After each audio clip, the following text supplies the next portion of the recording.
الحمد لله رب العالمين والصلاة والسلام على النبي الأمين أما بعد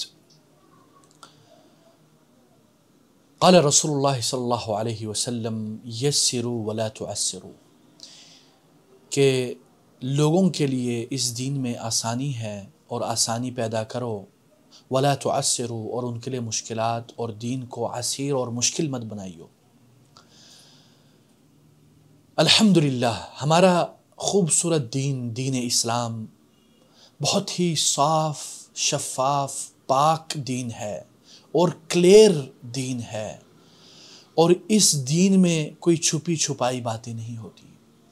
اور الحمدللہ یہ دین اسلام سب سے خوبصورت دین اور حق دین ہے، اور یہی وحدہ حق پر ہے، باقی سب باطل پر ہے۔ اور اس دین کی خوبصورتیوں میں سے ایک خوبصورتی یہ ہے کہ اللہ تعالیٰ نے مسلمانوں کے لیے اس دین میں آسانی پیدا کی ہے، اور مشکلات سے جتنا ہو سکے مسلمان کو دور رکھا ہے۔ انہی آسانیوں میں سے ایک آسانی یہ ہے کہ ان سردی کے ایام اور موسم میں انسان وضو کرتا ہے نماز پڑھنے کے لیے اللہ تعالیٰ کے لیے، تو اللہ تعالیٰ نے ہمارے لیے یہ آسانی پیدا فرمائی کہ ہم مسح کر سکیں۔ ہم المسح علی الخفین جس کو کہتے ہیں کہ سردیوں میں اگر آپ نے جو جراب پہنے ہوئے ہیں اس پہ مسح کرنے کا حکم، اور اس پر ہم نے ایک انداز میں، یہ ہمارا فقہی اور عقیدے کا مسئلہ ہے، اس کے اوپر ہم نے عمل کرنا ہے، اور تقریباً یہ تواتر کے درجے پر پہنچتی ہے، بعض علماء کے نزدیک تواتر معنوی کے نزدیک پہنچتی ہے، جیسے کہ حدیث میں ہے، صحیح مسلم کی روایت ہے، حدیث نمبر 280 280 رقم الحدیث، جس میں فرماتے ہیں صحابی کریم حضرت علی رضی اللہ عنہ فرماتے ہیں، جعل رسول اللہ صلی اللہ علیہ وسلم 3 ایام ولیالیہن للمسافر ویوما ولیلہ للمقیم، یعنی فی المسح علی الخفین، یعنی رسول اللہ صلی اللہ علیہ وسلم نے مسح علی الخفین یا جراب یا موزوں پر مسح کرنے کے لیے مسافر کے لیے 3 دن اور 3 راتوں کو اجازت دی ہے، یعنی 3 ایام، اور مقیم کے لیے جو غیر مسافر ہے اس کے لیے 1 دن اور 1 رات، یعنی 1 مکمل دن و رات، 24 گھنٹے جس کو ہم لوگ آج کل کے زمانے میں کہتے ہیں۔ اور صحابہ کرام رضی اللہ عنہم ورضوا عنہ سے یہ روایات بہت ساری کثرت سے موجود ہے، مثلا حضرت علی رضی اللہ عنہ، حضرت عمار بن یاسر، حضرت ابو مسعود، حضرت انس بن مالک، براء بن عازب، عبداللہ بن عمر، بلال بن رباح، ابو امامہ، سہل بن سعد الساعدی،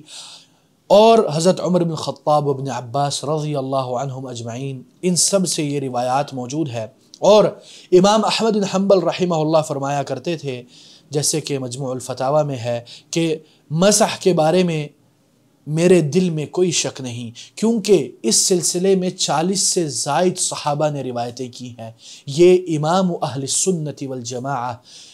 امام المحدثین امام احمد بن حنبل رحمہ اللہ فرماتے ہیں، اور اسی طرح امام حسن بصری رحمہ اللہ فرماتے ہیں کہ صحابہ سے تقریباً 70 سے زائد روایات موجود ہیں ان مسح علی الخفین پہ، اور امام زیلعی رحمہ اللہ نے لکھا ہے کہ تقریباً 65 یعنی صحابہ نے اس کے اوپر روایت کی ہے، بلکہ اس سے بھی زائد، جیسے کہ یہ کلام امام شوکانی نے نیل الاوطار میں اس کا ذکر کیا ہے، اور اسی طرح امام ابن القیم نے تہذیب السنن، اور امام ابن المنذر نے اپنی الاوسط میں۔ اب سوال یہ پیدا ہوتا ہے کہ کون سی چیزیں ہیں جس پہ مسح کرنا جائز ہے؟ سب سے پہلی جو چیز ہے وہ المسح علی الخفین، الخف جو ہے اس کو یہ چمڑے کا موزہ ہوتا ہے جو پاؤں پہ پہنتے ہیں، جیسے کہ حضرت مغیرہ بن شعبہ رضی اللہ عنہ فرماتے ہیں کہ رسول اللہ صلی اللہ علیہ وسلم ایک سفر میں تھے، تو آپ نے ہاتھ منہ دھویا اور پاؤں کے لیے موزے اتارنے کے لیے جھکا، تو آپ صلی اللہ علیہ وسلم نے فرمایا کہ دعہما، اس کو چھوڑ دو۔ جب حضرت مغیرہ بن شعبہ نے اپنے پاؤں کو دھونے کے لیے خف کو، اس چمڑے کے یعنی موزے کو اتارنے کی کوشش کی، تو رسول اللہ صلی اللہ علیہ وسلم نے فرمایا کہ دعہما فإنی ادخلتہما طاہرتین فمسح علیہما، یعنی حضرت مغیرہ جب رسول اللہ صلی اللہ علیہ وسلم کے پاؤں کو دھونے کے لیے جھکے تو رسول اللہ صلی اللہ علیہ وسلم نے ان کو روکا کہ اے مغیرہ تم رک جاؤ، میں نے اس کو اپنے پاؤں سے یعنی میں نے اس کے اوپر مسح کیا ہوا ہے، اور میں نے اس کو یعنی باوضو ہو کر دھونے کے بعد یہ جو موزہ ہے چمڑے کا، یہ میں نے پہنا ہے۔ تو اس سے ہمیں پتہ چلتا ہے کہ ایک تو آپ چمڑے کے موزے پر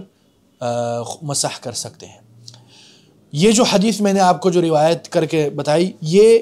حدیث مسلم میں موجود ہے اور بخاری میں بھی۔ صحیح بخاری کی حدیث رقم 206 ہے اور مسلم کی 200 یعنی تقریباً 72 یعنی 272 رقم الحدیث۔ اور اسی طرح ایک اور جو حدیث ہے جس میں موجود ہے جورب۔ جورب کس کو کہتے ہیں؟ جو موزہ پاؤں میں پہنا جاتا ہے، چاہے جس چیز کا بھی ہو، چاہے وہ اونی ہو، غیر اون ہو، نائلون کا ہو وغیرہ، اسے جورب کہا جاتا ہے۔ جیسے کہ یہ لغت کی بات ہے، یہ لغت العربیہ میں جورب کا کیا معنی ہے۔ ہم نے یہ نہیں دیکھنا کہ ہمارے معاشرے میں کیا چل رہا ہے، ہمارے معاشرے میں جورب کا کیا معنی ہے، بلکہ ہم نے یہ دیکھنا ہے کہ لغت العرب میں اس کا کیا معنی ہے۔ تو جو ائمۃ اللغہ ہیں، جو لغہ کے امام ہیں، مثلا امام احمد الفراہیدی نے اپنی کتاب العین میں صفحہ نمبر 113 جلد نمبر 6 میں یہ فرمایا ہے کہ جورب کا یہ معنی ہے۔ اسی طرح مواہب الجلیل جو ایک بڑی معروف کتاب ہے، اس کے جلد نمبر اول صفحہ نمبر 318 میں اس کا ذکر کیا ہے۔ اور اسی طرح اس چیز پر یعنی بعض صحابہ کا بھی عمل موجود ہے، یعنی مسح کرنا۔ مثلا ابو داؤد رحمہ اللہ فرماتے ہیں کہ حضرت علی بن ابی طالب، ابن مسعود رضی اللہ عنہ، براء بن عازب اور انس بن مالک اور ابو امامہ اور باقی بعض صحابہ اس کے اوپر باقاعدہ جو کپڑے کے جو موزے ہیں اس کے اوپر مسح کرتے تھے،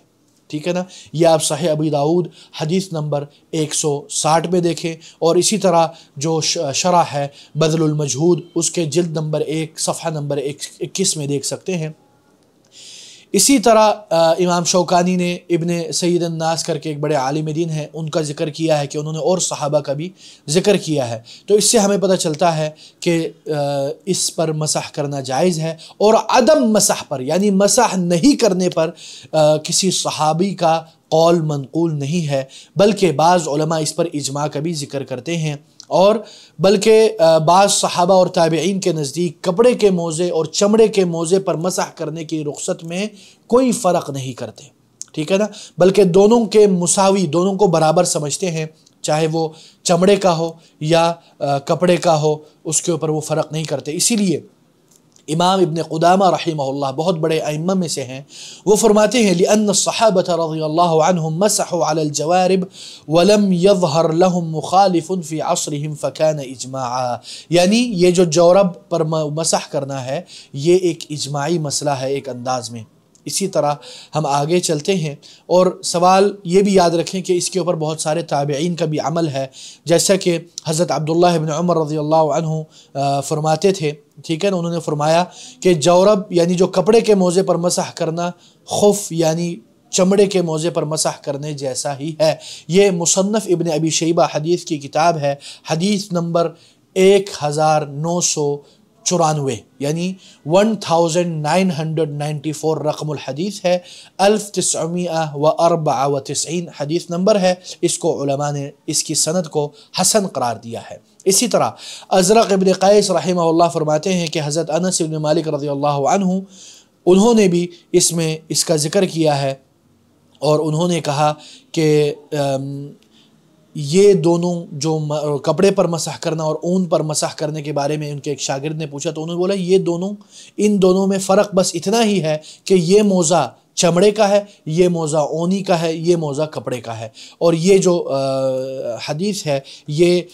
یعنی امام دولابی نے اپنی کتاب الکنہ والاسماء جو رقم الحدیث ہے وہ 1009 ہے، 1009 حدیث نمبر ہے، اور اسے شیخ احمد شاکر نے صحیح قرار دیا ہے، صحیح حدیث ہے۔ اور اسی طرح اور بھی بہت ساری روایات ہیں، طوالت کی وجہ سے ہم اسی پر اکتفا کرتے ہیں، اور انشاءاللہ اس پر مزید ہم گفتگو کرتے ہیں۔ بارک اللہ فیکم، السلام علیکم ورحمۃ اللہ وبرکاتہ۔